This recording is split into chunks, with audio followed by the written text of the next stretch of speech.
Welcome back to my channel. ఈరోజు వీడియోలో అంకగణితానికి సంబంధించి సబ్ టాపిక్ అయిన ఏకవస్తు పద్ధతి. ఆల్రెడీ లాస్ట్ వీడియోలో అనుపాతం గురించి డిస్కస్ చేయడం జరిగింది. సో ఏకవస్తు పద్ధతిన ప్రాబ్లమ్స్ అనేది ఏ విధంగా ఇస్తారో ఏ విధంగా చేయాలో చూద్దాం.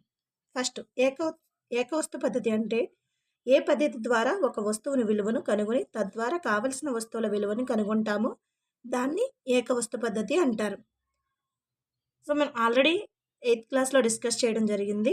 8th 7thలో ఇక్కడ ఒకసారి మళ్ళీ రిపీట్ చేస్తున్నాం. ఏ పద్ధతి ద్వారా ఒక వస్తువు విలువను కనుగొని తద్వారా కావలసిన వస్తువు విలువను కనుగొంటామో దాన్ని ఏకవస్తు పద్ధతి అంటారు. కావలసిన వస్తువు ధర ఈక్వల్ టు ఇచ్చిన వస్తువుల ధర బై ఇచ్చిన వస్తువుల సంఖ్య ఇంటూ కావలసిన వస్తువుల సంఖ్య. ఇది ఫార్ములా.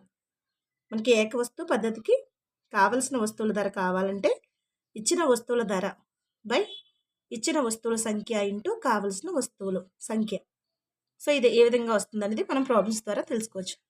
6 క్యాన్ల జ్యూస్ ఖరీదు 210 రూపాయలు అయితే 4 క్యాన్ల జ్యూస్ ఖరీదు ఎంత అన్నారు. సో మనకి 6 క్యాన్ల జ్యూస్ ఖరీదు 210 అన్నారు.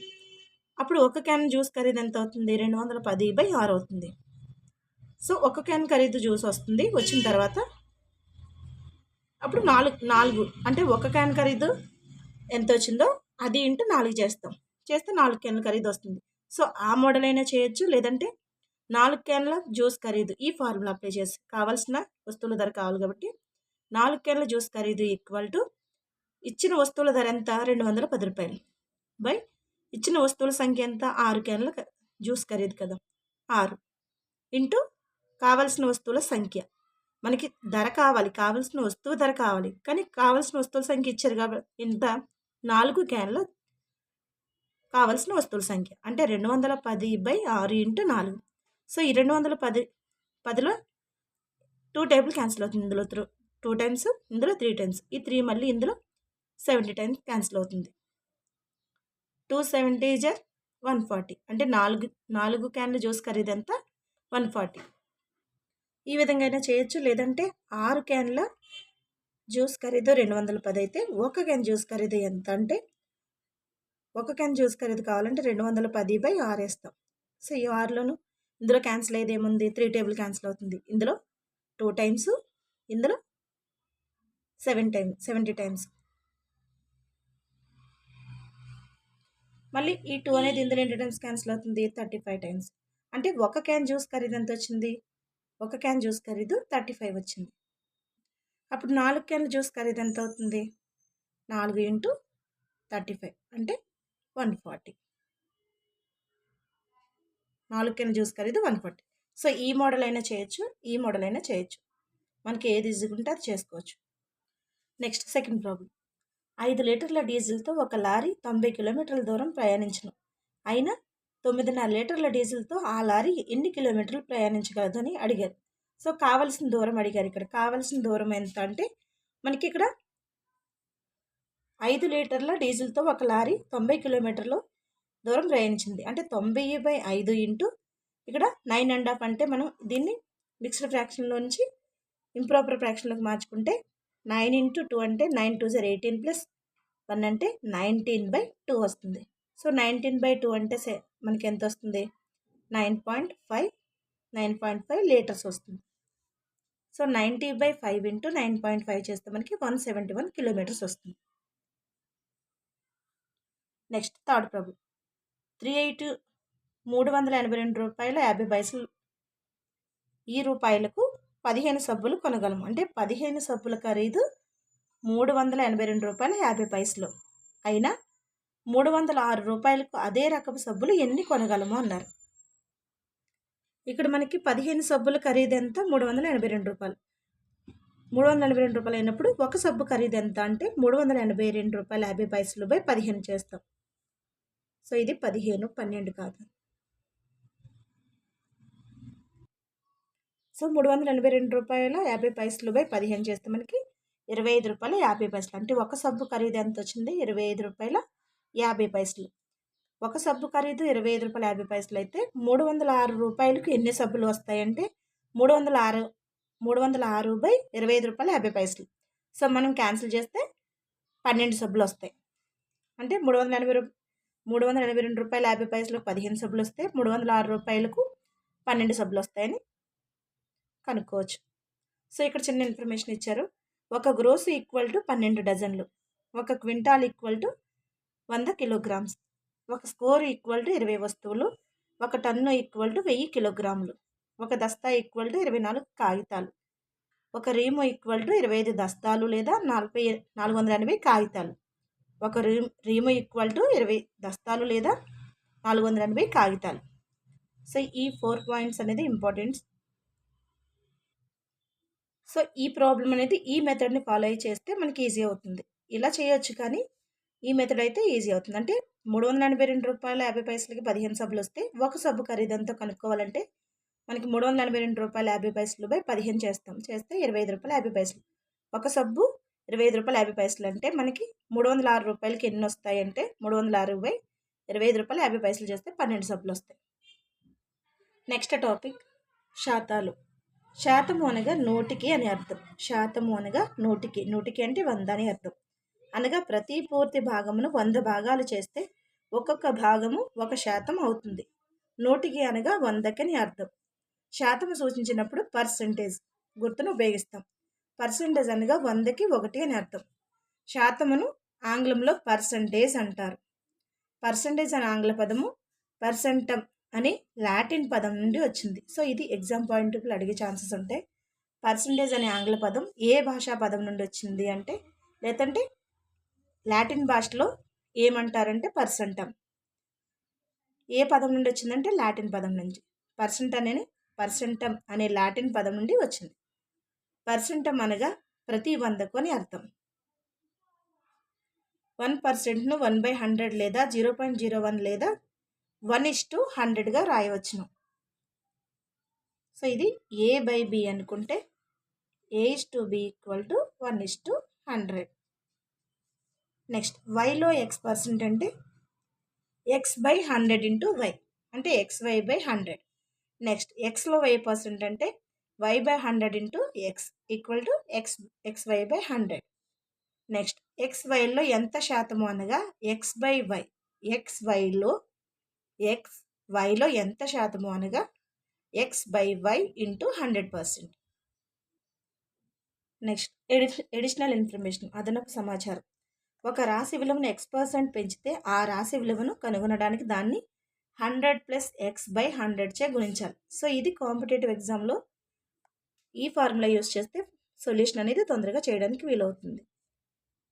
ఒక రాశి విలువను X% పెంచితే ఆ రాశి విలువను కనుగొనడానికి 100 + X/100 చే గుణించాలి. ప్రాబ్లమ్స్ చూసుకుంటే 2020 సంవత్సరంలో బంగారం ధర 1 గ్రాముకి 3600. 2021 సంవత్సరంలో బంగారం ధర 18% పెరిగినది. అయినా 2021 సంవత్సరంలో బంగారం ధర 1 గ్రాముకి ఎంత అంటే కావాల్సిన ధర = మనకి ఇక్కడ 18% అన్నారు కాబట్టి X వాల్యూ 18 వస్తుంది. అంటే 100 + 18/100 ఇక్కడ మనకి ఎంత అన్నారు, 1 గ్రామ్ ధర 3600 3600 వేస్తాం. చేస్తే మనకి ఎంత వస్తుంది, 100 + 18 అంటే 118/100 × 3600 చేస్తే మనకి 2021లో 1 గ్రామ్కి ఎంత అంటే 4248 రూపాయలు. సేమ్ అదేవిధంగా తగ్గించినప్పుడు అంటే ఒక రాశి విలువ X% తగ్గించిన ఆ రాశి తగ్గిన విలువ కనుగొనడానికి దాన్ని 100 - X చే గుణించాలి.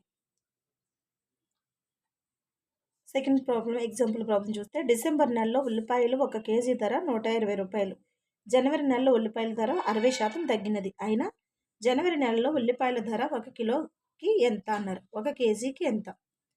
సో కావాల్సిన ధర = 100 - 60/100. ఇది ఏ ఫార్ములా అంటే 100 - X/100 × 120.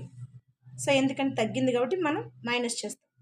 సో 100 - 60 అంటే 40/100 × 120. ఈ 0 క్యాన్సిల్ అవుతుంది. ఈ 0 క్యాన్సిల్ అయితే 4 12 48 రూపాయలు. నెక్స్ట్ థర్డ్ ప్రాబ్లం, 164లో 50% విలువ ఎంత అన్నారు. ఇది 7th క్లాస్ సెమిస్టర్ 1లో పేజ్ నెంబర్ 231లో ఉంది.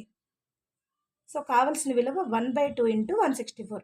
ఎందుకని 50% అంటే మనకి 50/100. ఈ 0 0 క్యాన్సిల్ అవుతుంది, 5 ఇందులో. సో ఎంత వచ్చింది మనకి 1/2.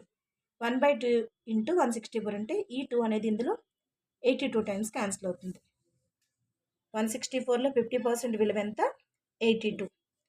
Next 4th problem. రాహుల్ ఒక స్వెటర్ను కొన్నాడు మరియు 25% డిస్కౌంట్ ఇవ్వడం ద్వారా 200 ఆదా చేశాడు. అయినా డిస్కౌంట్కు ముందు స్వెటర్ ధర ఎంత అన్నారు. ఇది 7th క్లాస్ సెమిస్టర్ 1లో పేజ్ నెంబర్ 231లో ఉన్న ప్రాబ్లం.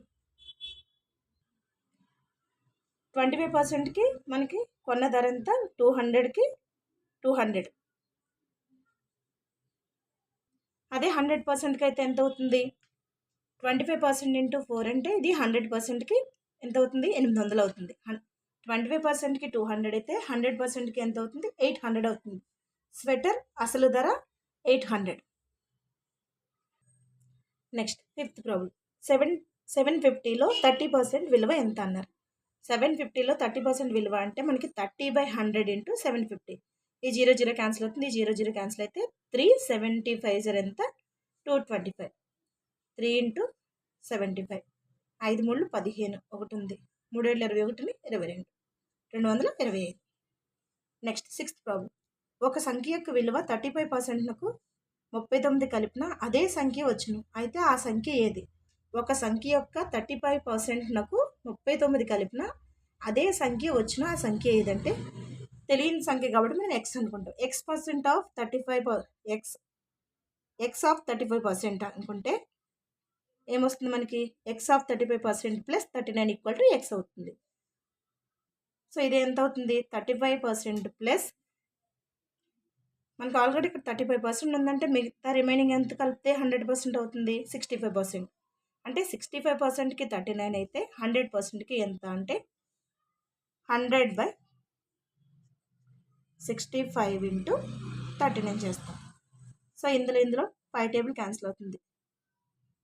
ఇందులో 13 టైమ్స్, ఇందులో 20 టైమ్స్. ఈ 13 మళ్ళీ ఇందులో 3 టైమ్స్ క్యాన్సిల్ అవుతుంది. 3 ఇంటూ 20 అంటే ఎంత? 60. అంటే 100%కి ఎంత మనకి? 60. Next 7th problem. గత సంవత్సరం ఒక వస్తువు ధర 3,50,000 రూపాయలు. ఈ సంవత్సరం దాని ధర 3,70,000 రూపాయలకు పెరిగినది. అయితే దాని ధరలో పెరుగుదల శాతం ఎంత అన్నారు. సో 3,70,000 నుంచి 3,50,000 రూపాయలు తీసేస్తే మనకి 20,000 వచ్చింది. పెరుగుదల శాతం అన్నారు కాబట్టి ధరలో మార్పు/బై అసలు ధర ఇంటూ 100 వేసుకుంటాం. ఇది ఫార్ములా కంపల్సరీ గుర్తుపెట్టుకోవాలి. పెరుగుదల శాతం ఈక్వల్ టు ధరలో మార్పు/బై అసలు ధర. ధరలో మార్పు ఎంత? 20,000. అసలు ధర ఎంత వచ్చింది? 3,50,000 ఇంటూ 100 చేస్తే మనకి 40/7 అంటే 5/7% వచ్చింది. Next 8th problem. హరిత యొక్క జీతము 10% వృద్ధి చెందగా పొందిన జీతము 1,54,000 అయినా వృద్ధి చెందక ముందు అతను పొందిన జీతము ఎంత? హరిత యొక్క జీతము 10% వృద్ధి చెందగా పొందిన జీతము 1,54,000 అయినా వృద్ధి చెందక ముందు ఆమె పొందిన జీతము ఎంత? వృద్ధి చెందిన తర్వాత అంటే 10% అంటే 100%కి ఎంత అని అడుగుతున్నారు. సో మనకి 100కి 10 కలిపితే ఎంత అవుతుంది? 110%కి 1,54,000 అయితే 100%కి ఎంత అంటే మనకి 100/110 ఇంటూ 1,54,000. సో ఈ 0 0 క్యాన్సిల్ అవుతుంది. 11 అనేది ఇందులో ఎన్ని టైమ్స్ క్యాన్సిల్ అవుతుంది? 11 1 జర్ 11, 11 4 జర్ 44. సో ఎంత అవుతుంది? 1 lakh.